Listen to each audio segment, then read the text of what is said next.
지난 시간에 우리는 예수님의 기도에 대해서 성부 하나님께서 응답하시는 장면까지를 봤습니다. 오늘은 거기에 이어지는 내용인데요. 요한복음 12장 29절로 갑니다. 곁에 서서 시작. 곁에 서서 드리는 천둥이 울었다고도 하며 또 어떤 이들은 천사가 그에게 말하였다고도 하니. 그렇죠. 자, 한 가지 현상에 대해서 두 부류의 사람들이 등장을 합니다. 첫째, 이 영적인 현상을 받아들이지 못하고 굳이 그걸 자연현상 중 하나로 설명하려는 사람들. 이건 천둥소리다, 천둥소리. 둘째, 그것이 영적인 현상이라는 건 알았지만 그게 정확하게 뭔지는 몰랐던 사람들. 천사가 말한 거다. 여기서 보이듯이 모든 사람들이 영적인 현상에 대해서 인정하고 또 그 실체를 완벽하게 이해하는 건 아닙니다. 그렇기 때문에 우리는 사람마다 각각 이런 한계가 있다는 것을 알고 있어야 됩니다. 다 알아듣는 게 아니거든요. 억지로야 어떻게 이해를 시키겠어요. 다만 눈이 열리고 귀가 열리기를 그분들의 지성에 하나님께서 빛을 비춰주셔서 깨닫게 해주시기를 기도할 뿐인 거죠. 우리도 마찬가지입니다. 나도 모르는 게 너무 많은 거예요. 내가 어떤 영적인 현상을 경험했을 때 내가 100% 그걸 다 분별할 수 있다고 생각한다면 그거는 정말 실수죠. 사람의 삶에 100%의 확률이라는 거는 있을 수가 없거든요. 그렇기 때문에 우리는 지금도 끊임없이 하나님 앞에서 제게 보여주신 것들을 잘 깨달을 수 있게 해달라고, 그 의미를 깨닫게 해달라고 그런 기도를 해야 되는 겁니다. 베드로도 사도행전 보게 되면은 지붕 위에서 환상을 봤지만 그게 뭔지를 즉시 깨닫지 못했어요. 그런 거랑 마찬가지로 우리한테도 그런 과제가 주어져 있는 거죠.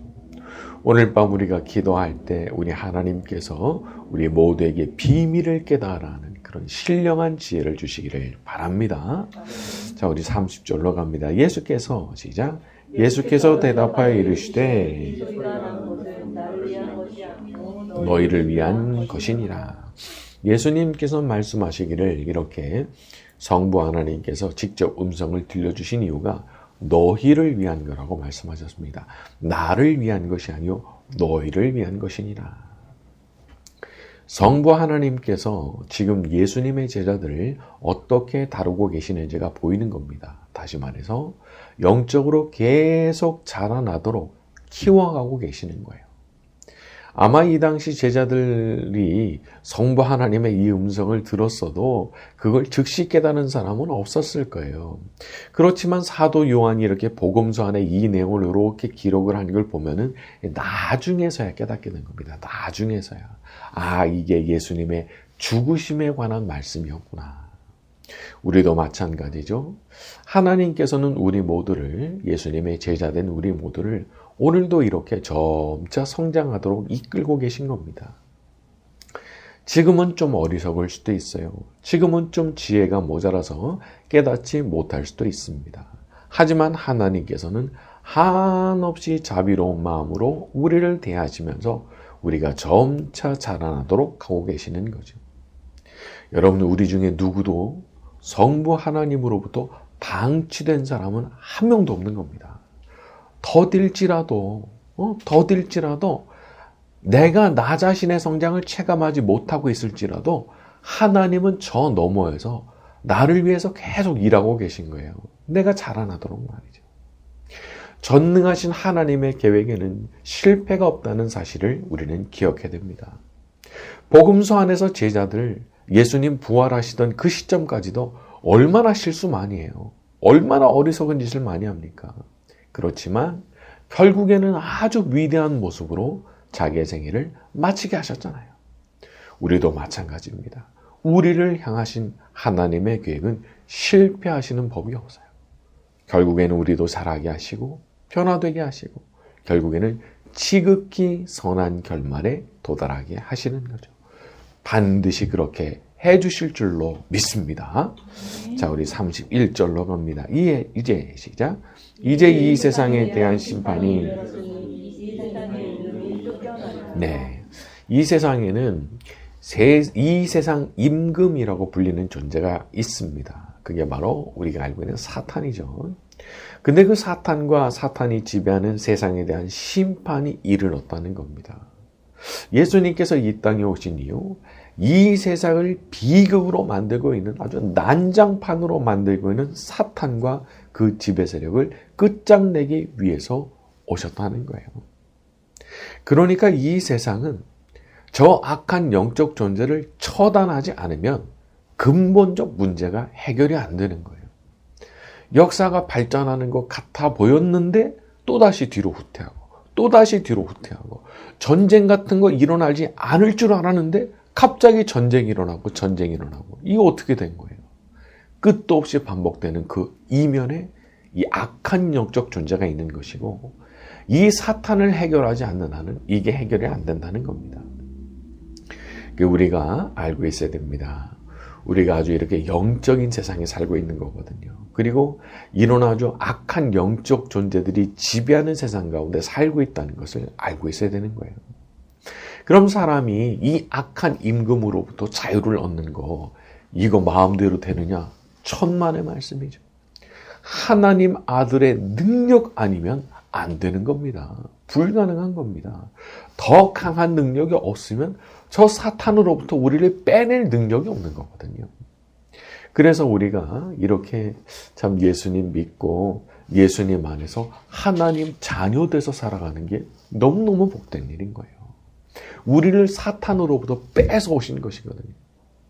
우리는 이제 예수님의 강하신 능력으로 인해서 예수님의 것이 된 사람들입니다.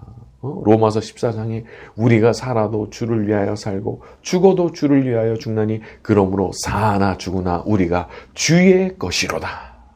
살든지 죽든지 우리가 주님의 것이다. 사도 말씀했어요. 그렇기 때문에 우리가 예수님의 것이 된 사람으로서 안심하고 살아가는 거죠. 사탄은 이제 무슨 방법을 써도 나를 지옥으로 끌고 들어가지 못합니다. 왜냐하면 성령으로 내가 인쳐진 사람이고 예수님의 소유로 확정된 사람이기 때문에 나를 끌고 들어갈 수가 없는 거예요. 이 자리에 있는 우리 모두가 살아계신 하나님의 아들 예수 그리스도의 것이 된 사람들인 줄로 믿습니다. 32절과 33절로 갑니다. 내가 시작.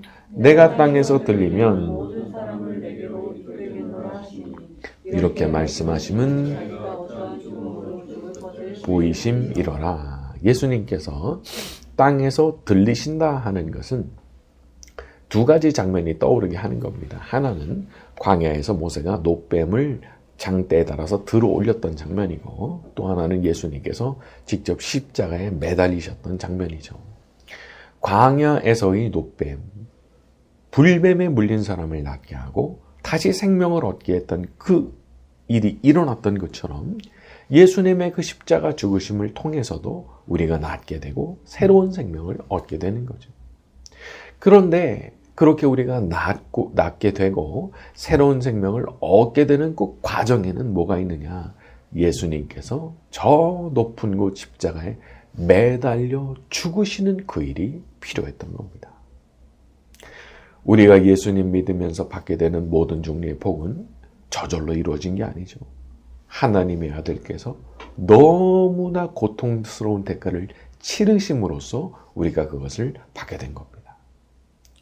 사람이 너무 뭔가를 쉽게 얻게 되면 그 가치를 모르는 경우가 참 많죠. 너무 쉽게 얻었으니까.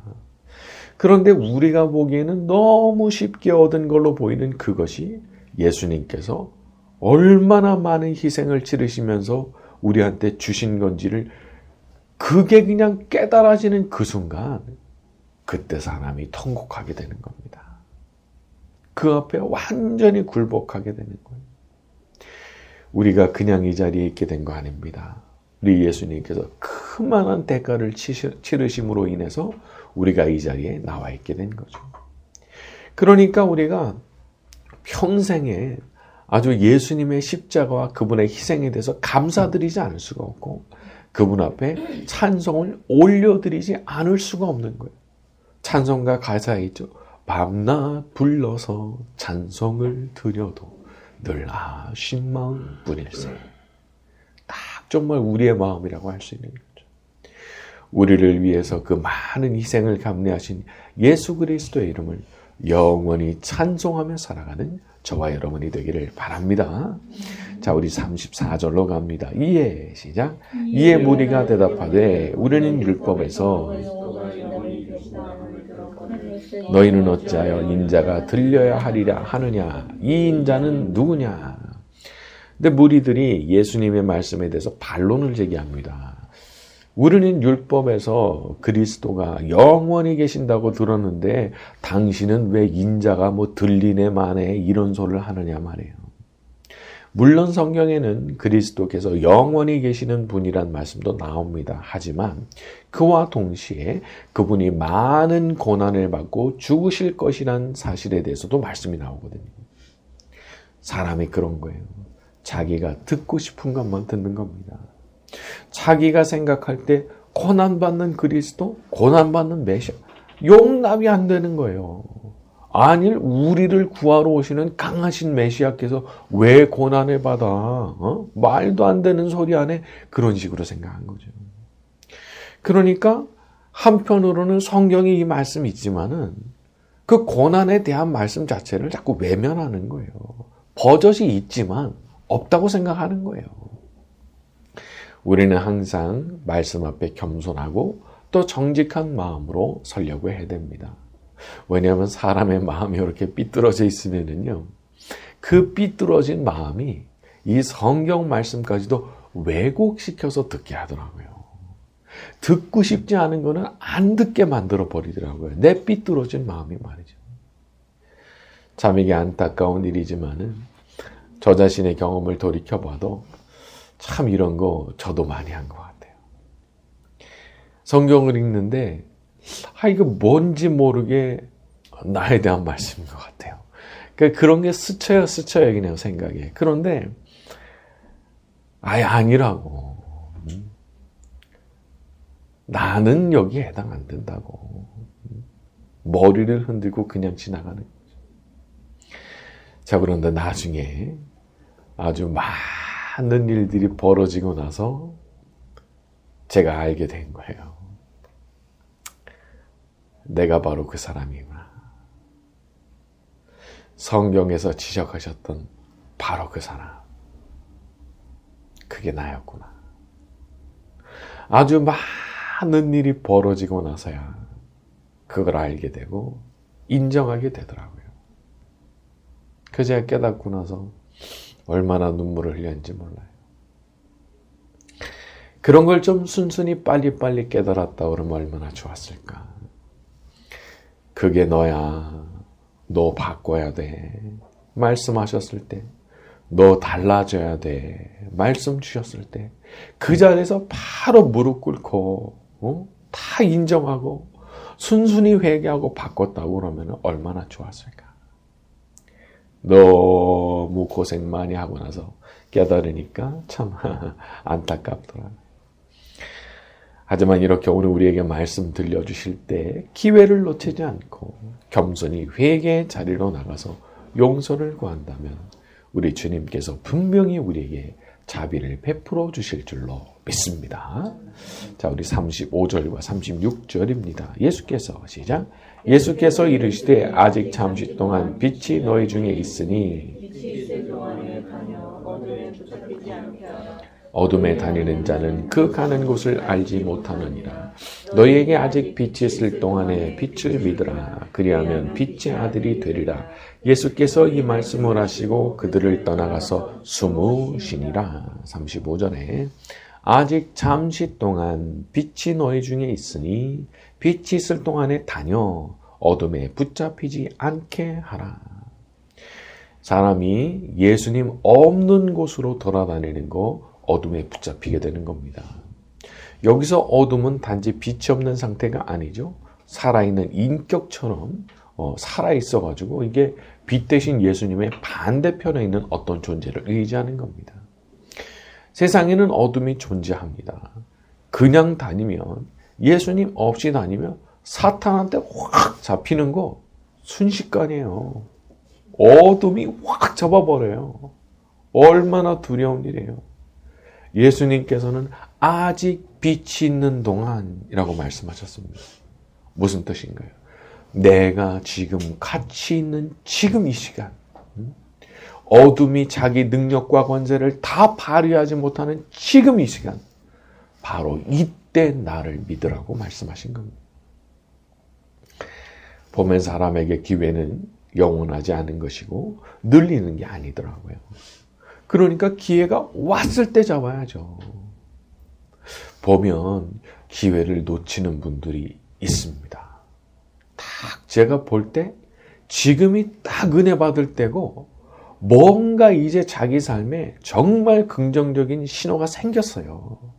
그러면 그간에 많은 고생했지만 방황했지만 이제부터 은혜의 물꼬가 이제 트이기 시작했으니까 지금처럼만 하면 되거든요. 지금처럼만 딱 하면 돼요. 아 근데 그때 딴 데를 보는 거예요. 딴 데를. 아니 지금 하나님 안에서 예수님 안에서 이제부터는 정말 밝은 세상 살아갈 수 있는데 하나님 주시는 평안과 기쁨 가운데 살아갈 수 있고 하나님 내려주시는 평안과 기쁨 가운데 아주 밝은 세상에서 살아갈 수 있는데 그걸 버리는 거예요. 36절 보면 너희에게 아직 빛이 있을 동안에 빛을 믿으라. 그리하면 빛의 아들이 되리라.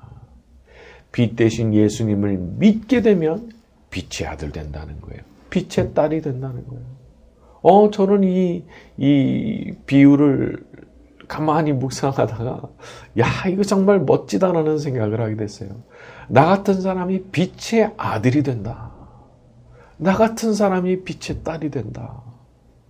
얼마나 황송한 말씀인지. 그런데 이걸 어떻게 가능하게 되느냐 이게 믿음으로 다 하는 거예요. 믿음이 다 하는 거예요. 믿음이. 예수님께서는 너 스스로 너의 삶을 변화시켜야 된다 말씀하지 않으셨어요. 너 스스로를 구원하라 말씀하지 않으셨어요. 그냥 믿으라고. 나를 믿으라고. 이 어두운 세상의 빛으로 온 나를 믿으라고 말씀하셨을 뿐입니다. 여러분 믿으면 되는 거예요. 믿으면 되는 거예요. 어쩌면 우리가 드리는 기도의 많은 시간이 이 믿음을 가지기 위한 분투해야 되는지도 몰라요. 믿음이 다 하는 거기 때문에 믿음이 거의 모든 걸 다 하는 것이기 때문에 그런 거예요. 빛 대신 예수님을 우리가 온 마음으로 믿기 시작하면 빛 대신 우리 예수님께서 당신의 능력과 권세로 우리를 다 구원하시는 거니까. 오늘 밤 빛 대신 예수님께서 예수님을 온 마음으로 믿는 우리의 믿음을 보시고 우리 모두에게 복을 내려주시기를 예수님의 이름으로 축원합니다.